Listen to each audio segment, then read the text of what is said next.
প্রিয় শিক্ষার্থী, আজ আমি তোমাদের নবম এবং দশম শ্রেণীর গণিত বইয়ের একেবারে প্রথম অধ্যায় সেট নিয়ে আলোচনা করব এবং এটা আমার সেটের প্রথম ক্লাস। আজকে আমরা সেটের প্রাথমিক বিষয়গুলো নিয়ে তোমাদের সাথে আলোচনা করব।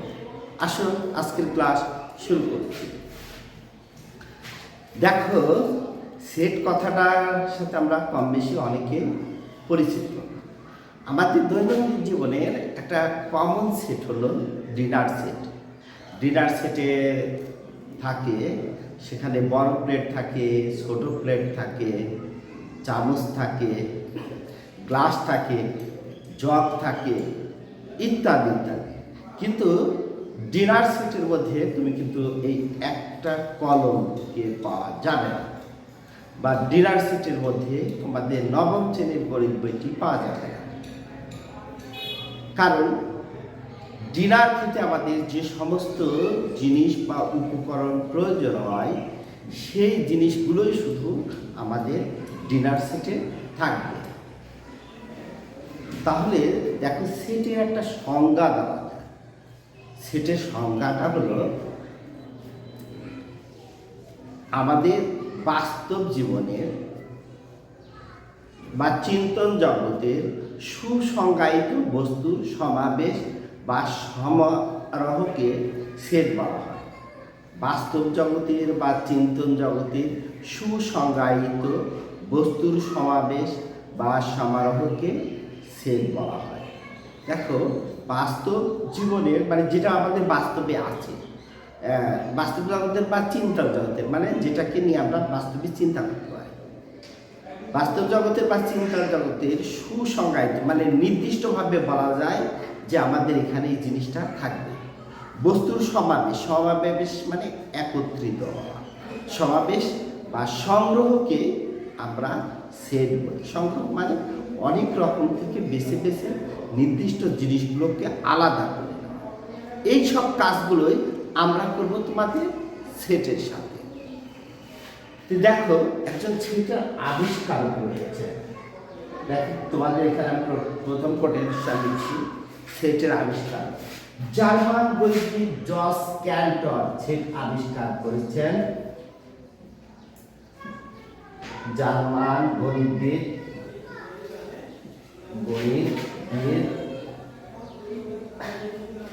জস ক্যান্টর।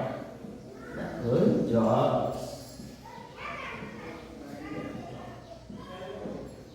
জস ক্যান্টর। শোনো, জার্মান গণিতবিদ জস ক্যান্টর, এই নামটা তোমাদের মনে রাখতে হবে। এবং কোন দেশের গণিতবিদ? জার্মান গণিতবিদ, এবং সেটা আবিষ্কার করেছেন, তার নাম জস ক্যান্টর। ওনার জন্মসাল এবং মৃত্যুসালটা এর সঙ্গে তোমরা মনে রাখবে। উনি জন্মগ্রহণ করেন 1845 সালে এবং মারা যান উনি 1918 সাল। এই জিনিসটা তোমরা মনে রাখবে। জস ক্যান্টর, এখানে যদিও আমাদের লেখা, আচ্ছা আমি নিজ দিয়ে লিখতেছি।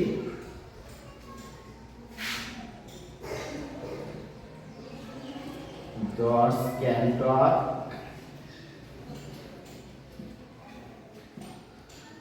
তিনি জন্মগ্রহণ করেছিলেন 1845 সালে এবং মারা যান 1918 সালে।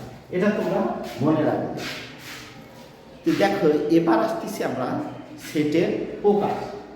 সেটকে সবসময় ইংরেজি বর্ণমালা ক্যাপিটাল লেটার দিয়ে প্রকাশ করা হয়।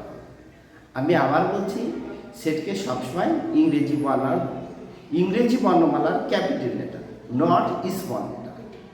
এবং সেটে উপাদান থাকে। সেটের উপাদানগুলো দ্বিতীয় বন্ধনীর মধ্যে রাখতে হয়। যেমন এই একটা সেট, ধরো এর উপাদান হলো 2, 4 and 6। এই সেটের উপাদানগুলো দ্বিতীয় বন্ধনীর মধ্যে থাকে এবং উপাদানগুলো একাধিক হলে তার মাঝখানে কমা চিহ্ন হয়, এখানে কমা, এখানে কমা। আর সবসময় ইংরেজি বর্ণমালার ক্যাপিটাল। কেউ যদি এ দিয়ে এরকম ছোট হাতের এ দিয়ে ধরো 2, 4 বা 6 লেখে তাহলে কিন্তু এটা সেট হবে না।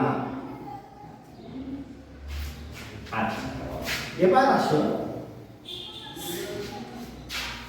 তাহলে আমরা পরিষ্কার বুঝলাম ইংরেজি বর্ণমালার ক্যাপিটাল লেটার এবং সেটের উপাদানগুলো দ্বিতীয় বন্ধনীর মাঝখানে থাকবে এবং উপাদান যদি একাধিক হয় তার মাঝে কমা চিহ্ন। আচ্ছা, সেট প্রকাশের পদ্ধতি, দুটি পদ্ধতিতে সেটকে প্রকাশ করা হয়। একটা হলো তালিকা পদ্ধতি। এই পদ্ধতিটাই মূলত আমাদের এটা তালিকা পদ্ধতি। এই সেটের উপাদান ধরো 2, 4 and 6। তাহলে এবার বলো সেট গঠন পদ্ধতি কি? সেট গঠন পদ্ধতিতে এখানে সেটের উপাদানগুলো কেমন হবে সেই বিষয়গুলো এখানে বর্ণনা থাকবে। দেখো, সেট প্রকাশের পদ্ধতিতে প্রথমে এই পদ্ধতিতে তোমাদের প্রকাশ করতে একটা চলক প্রয়োজন হবে। হ্যাঁ, চলক অর্থাৎ যার মান পরিবর্তনশীল। অনেকে বলে চলক মানে যা চলতে পারে বা চলতে সক্ষম, কিন্তু তোমাদের এখানে চলক হলো এক্স, ওয়াই, জেড, অর্থাৎ এগুলোর মান পরিবর্তনশীল মানকেই চলক বলা হয়। চলকের অরিজিনাল গণিতের সংজ্ঞা যে যার মান পরিবর্তন হয়। আমাদের একটা চলক ধরে নিতে হবে, হয় এক্স, ওয়াই, জেড। তবে আমাদের বহু ব্যবহৃত চলক হলো এক্স। এক্সটাই সাধারণত ধরা হয়। এক্স একটা চলক লাগবে। এই চলকের উপর আবার একটা দ্বিতীয় শর্ত আরোপ দেবে, এই চলকটা সংখ্যা জগতের কোথায় আছে বা কেমন আছে, কোন জগৎ থেকে আলাদা। দেখো, আমি এটা লিখছি, এ সেটের সেট গঠন পদ্ধতিটা লিখছি। দেখো, এক্স আমি ধরে নিলাম এক্স বিলং টু এ, অর্থাৎ এক্সটা আমার এই সেটের মধ্যে রয়েছে। এর হলো স্বাভাবিক সংখ্যা বা গণনাকারী সংখ্যা 1, 2, 3, 4, 5, কোনো ভগ্নাংশ কিন্তু হবে না, একবারে পূর্ণ সংখ্যা এবং প্লাস ধনাত্মক সংখ্যা, কোনো ঋণাত্মক সংখ্যা সেগুলো পূর্ণ সংখ্যা। এবং এই এন এর শুরু হয়েছে 1 থেকে, 1, 2, 3, 4, 5। এক্স বিলং টু এন, আমার এক্সটা স্বাভাবিক সংখ্যা জগতের মাঝখানে রয়েছে। কিন্তু দেখো, এক্সটা কেমন হবে? এক্স জোড়া সংখ্যা, জোড় সংখ্যা, জোড়। এই এক্সটা আমার যেমন 2, 4, 6 হলো জোড় সংখ্যা। দ্বিতীয় শর্ত হলো জোড় সংখ্যা। এবং এই চলকগুলো অর্থাৎ জোড় সংখ্যার এই চলকগুলো 1 থেকে বড় এবং 7 থেকে ছোট। তাহলে 1 less than x less than 7, এইটাই হবে এর সেট গঠন পদ্ধতি। এক্স বিলং টু এন, আবার এক্সটা ন্যাচারাল সংখ্যা জগতে। ন্যাচারাল সংখ্যা বলতে দেখো, আমরা এন এর সেট হলো এইটা। এন কিন্তু একটা সেট যার উপাদান 1, 2, 3, 4, 5, 6 ডট ডট ডট ডট ইত্যাদি এরকম চলবে। তাহলে আমাদের এই এক্স অর্থাৎ চলকগুলো কার মধ্যে রয়েছে? ন্যাচারাল সংখ্যার মধ্যে রয়েছে। এবার দ্বিতীয় শর্ত বলা হয়েছে ন্যাচারাল সংখ্যার মধ্যে জোড়া সংখ্যাগুলো, যেগুলো এই 2, 4, 6 এগুলো হলো জোড় সংখ্যা। আচ্ছা, জোড় সংখ্যা। এবং 3 নাম্বার কন্ডিশন হলো 1 থেকে বড় এবং 7 থেকে আমাদের ছোট। এটা হলো সেট গঠন পদ্ধতি। আশা করি এগুলো বুঝতে পারছি। শিক্ষার্থী, এবার আমরা বিভিন্ন প্রকার সেট নিয়ে আলোচনা করব। তো দেখো, বিভিন্ন প্রকার সেটের মধ্যে রয়েছে, প্রথমে রয়েছে সেটের সংযোগ বা সংযোগ সেট। সংযোগ সেট হলো যে একাধিক সেটের উপাদান নিয়ে যদি একটি সেট গঠিত হয় তখন ওই সেটটিকে সেটের সংযোগ বলা হয়। অর্থাৎ একাধিক সেটকে একত্রে করে একটি সেট গঠন করাকে সেটের সংযোগ বলা হয়। বা ওই উৎপন্ন যে সেটটি এই সেটটিকে সংযোগ সেট বলা হয়। অর্থাৎ এখানে আমরা একাধিক সেট, সেটা দুটিও বলতে পারি, তিনটেও বলতে পারি। ঠিক আছে, আমি এ একটা সেট লিখছি যার উপাদান হলো 2 আর 4, আর বি একটা সেট লিখছি যার উপাদান 1 2 3। এই দুইটা সেটের উপাদানকে আমরা একত্রিত করি, এই চিহ্নটাকে বলা হয় এ ইউনিয়ন বি। ইউনিয়ন মনে রাখবে, অনেকে কাপ বলেন, যাই হোক ইউনিয়ন বলো বা কাপ বলো, যেটাই মূলত ইউনিয়ন, এ ইউনিয়ন বি। দেখো আমাদের এ ইউনিয়ন বি, এ সেটের উপাদান হলো 2 4 ইউনিয়ন ইউনিয়ন, এবং বি সেটের উপাদান 1 2 3। এই দুটো সেটকে আমরা একত্রে করলে পাই দুটো সেট। দেখো 1 আর 2 2 এর একটা, তারপরে 3 and 4, 1 2 3 and 4, এই চারটি উপাদান, মানে দুই সেটের উপাদানগুলো, সব উপাদানগুলো এখানে আছে 1 থেকে 4 পর্যন্ত, 1 2 3 and 2 4, তো 1 থেকে 4 পর্যন্ত। এবার আসো আমরা সেট সেটের সংখ্যাটা হলো দুটি সেটের, একাধিক সেটের সাধারণ উপাদান নিয়ে গঠিত সেটকে সেট বলা হয়। অর্থাৎ এখানে দুটি সেট থাকতে পারে বা তিনটি সেট ইত্যাদি। এই সব সেটগুলো সাধারণ উপাদান। দেখো আমি এখানে এ একটি সেট লিখেছি যার উপাদান 2 and 4, এবং বি একটি সেট লিখেছি যার উপাদান 1 2 and হলো 3। তো দুটো সেটের সাধারণ উপাদান, এটাকে ইন্টারসেকশন এ ইন্টারসেকশন বি, অর্থাৎ দুটো সেটের সাধারণ উপাদান। অনেকে ক্যাপ বলে, অনেকে বলে যে দুটো সেটের গসাগু মানে শুধু মিল, আর এটাকে অনেকে লসাগু বলে, যেমন লসাগুতে মিল অমিল সব যেমন নিতে হয় এটা। তো যাই হোক লসাগু বা গসাগু এটা তুলনা করা আমাদের দরকার নেই, এটা ইউনিয়ন, এটা ইন্টারসেকশন। তো ইন্টারসেকশন হলো দুইটা সেটের সাধারণ উপাদান। আমার দেখো এ সেটের উপাদান 2 and 4 2 4, আর বি সেটের উপাদান 1 2 3 1 2 3। দুটো সেটের মধ্যে এখানে 2 রয়েছে, এখানে 2, আর 4 এখানে আছে আর এখানে নেই, তো শুধু হবে 2। এই দুটো সেটের সেট হবে, এই শুধু একটা উপাদান 2, এটা হলো সেট। এবার আসো ফাঁকা সেট। যদি একাধিক সেটের কোনো সাধারণ উপাদান না থাকে, তখন এই একাধিক সেট নিয়ে এই গঠিত সেটটি, অর্থাৎ সেট একাধিক সেটের যদি কোনো সাধারণ উপাদান না থাকে, তাহলে এই সব সেটগুলো সেট ফাঁকা সেট হয়, মানে কোনো উপাদান থাকে না, একে ফাঁকা সেট। অথবা সংজ্ঞাটা তোমরা এইভাবে, কোনো যে সেটে কোনো উপাদান নেই তাকে ফাঁকা সেট বলা হয়। অর্থাৎ যে সেটের উপাদান, ধরো এই ফাঁকা সেটকে এরকম 0 এরকম, এটা ড্যানিশ অক্ষর ওরি, বুঝেছ, এরকম ওরি দিয়ে লেখা হয়, অথবা শুধু তোমরা সেকেন্ড ব্র্যাকেট দিয়ে ফাঁকা সেট। এখানে কিন্তু কেউ কিছু দেওয়া, অনেকে কিন্তু এরকম শূন্য দেওয়া হলো, এরকম সেকেন্ড ব্র্যাকেট দেয়, কিন্তু এটা ভুল। আবার কেউ এরকম অরি চিহ্ন দেওয়া সেকেন্ড ব্র্যাকেট দেয়, এটাও ভুল। আমাদের ফাঁকা সেটের মূলত সংজ্ঞা হলো যদি যে সেটের কোনো উপাদান নেই, অর্থাৎ উপাদান দিয়ে সেটকে ফাঁকা সেট বলা হয়।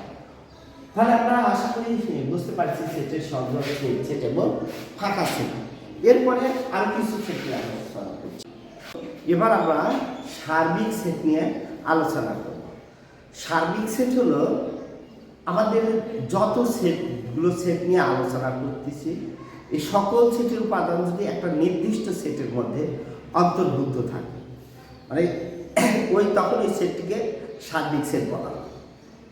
সার্বিক সেটের সংজ্ঞাটা হলো যখন কোনো আলোচনায় সকল সেটের উপাদানগুলো একটা নির্দিষ্ট সেটে অন্তর্ভুক্ত থাকে, তখন ওই নির্দিষ্ট সেটটিকে সার্বিক সেট বলা হয়।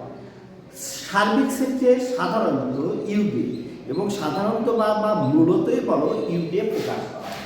যে সার্বিক সেট ইউ, এই ইউ সেটটা হবে ইউ সেট, এটার মধ্যে এটা একটু বোল্ড করে দিবে, কারণ হলো আমরা এর আগে ইউনিয়ন দেখেছি, ইউনিয়ন ইউনিয়ন আর ইউকে ডিফারেন্স করার জন্য এরকম একটু বোল্ড দেওয়া হয়। এই ইউ সেটটা অর্থাৎ এই তিনটে সেটের সব সদস্য এখানে ধরো থাকবে 1 2 3 4 and 5 অর্থাৎ এখান থেকে দেখো 1 2 2 এর একটা 2 2 3 একটা 3 4 2 4 আর একটা 5 অর্থাৎ এখান থেকে 1 থেকে 5 পর্যন্ত রয়েছে। তাহলে আমাদের ইউ সেটটা হবে 1 2 3 4 and 5 এই 1 থেকে 5 পর্যন্ত। অর্থাৎ আমরা এই যত সেটগুলো আলোচনা করছি সকল সেটের উপাদানগুলো এই ইউ সেটে অন্তর্ভুক্ত রয়েছে। তখন ইউ সেটটাই হবে আমাদের সার্বিক সেট। ইউ সেট তো ইউ সেটের মধ্যেই রয়েছে, আর এই তিনটের উপাদানও ইউ সেটে রয়েছে। অর্থাৎ যখন কোনো আলোচনায় সকল সেটের উপাদানগুলো একটা নির্দিষ্ট সেটে অন্তর্ভুক্ত থাকবে তখন সেই নির্দিষ্ট সেটটিকে সার্বিক সেট বলা হয়। আশা করি বুঝতে পারছি। পূরক সেট নিয়ে আলোচনা করছি। পূরক সেটের মধ্যে সার্বিক সেটের সাথে একটা পূরক সেটের সম্পর্ক রয়েছে। দেখো আমরা সার্বিক সেট জানি যে আলোচনায় যদি কোনো আলোচনায় সকল সেটের উপাদান একটা নির্দিষ্ট সেটে অন্তর্ভুক্ত থাকে সেটা সার্বিক সেট। আচ্ছা দেখো এই সার্বিক সেট হতে যদি কোনো একটি সেট একটি সেটের উপাদানগুলো এই উপাদানগুলো বাদ দিলে যে সেট পাওয়া যায় সেই সেটটিকে অর্থাৎ এই এ সেটটিকে এ এর পূরক সেট বলা হয়। সার্বিক সেট ইউ হতে যদি একটি সেটের উপাদানগুলো বাদ দেওয়া হয় তাহলে যে সেটটি পাওয়া যায় তাকে বলা হয় এর পূরক সেট। এবং একে দেওয়া হয় এইভাবে এর উপর প্রাইম চিহ্ন অথবা এর উপর ছোট্ট করে সি দেওয়া হয়। একে বলা হয় কমপ্লিমেন্ট অফ এ। কমপ্লিমেন্ট মানে পূরক, কমপ্লিমেন্ট অফ এ সেট, একটি সেটে পূরক সেট। এর প্রাইমারি দেওয়া হয় বেশি, তবে কখন তোমাদের এর মাথার উপর সি দেওয়া হয়। তো এটার অর্থ হলো তোমাকে ইউ সেট, এই ইউ সেট থেকে এরকম বাদ, আগে কিন্তু মাইনাস দিয়ে লেখা হয়েছে কিন্তু এখন আধুনিকের গণিতের কিছু নিয়ম পরিবর্তন করা হয়েছে যেরকম বাদ ছিল ইউ সেটের থেকে এ সেটটা বাদ হয়ে যায়। তো ইউ সেট থেকে দেখো আমাদের ইউ সেটের উপাদান রয়েছে 1 2 3 and 4। এই সেট থেকে আমাদের বাদ হবে কি কি উপাদান 2 and 3। দেখো তাহলে আমাদের 2 and 3 বাদ দিলে আমাদের 1 and 4 পাওয়া যায়। 1 and 4 এই 1 and 4 বিশিষ্ট উপাদান বিশিষ্ট আমাদের সেটটা হবে এ এর পূরক সেট। আশা করি বুঝতে পারছো।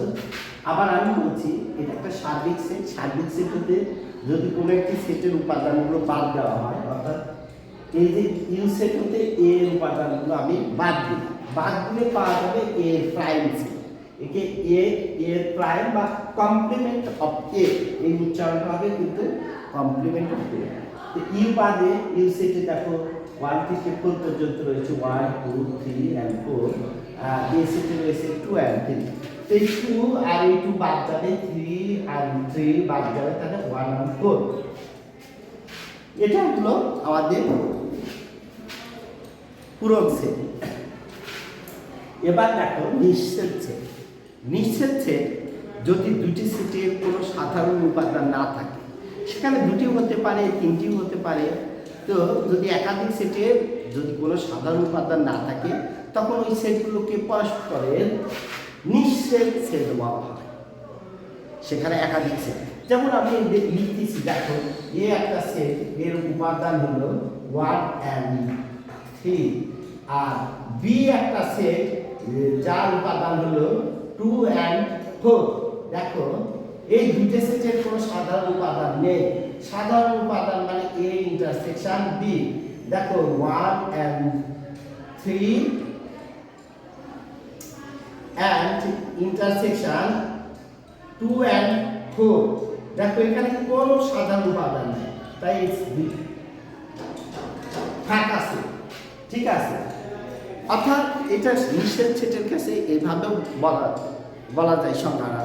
যদি দুটি সেটের সেট ফাঁকা সেট হয়, দুটো সেটের সেট সেট ফাঁকা সেট হয়, তবে সেট দুটিকে পরস্পরে নিঃছেদ সেট বলা হয়।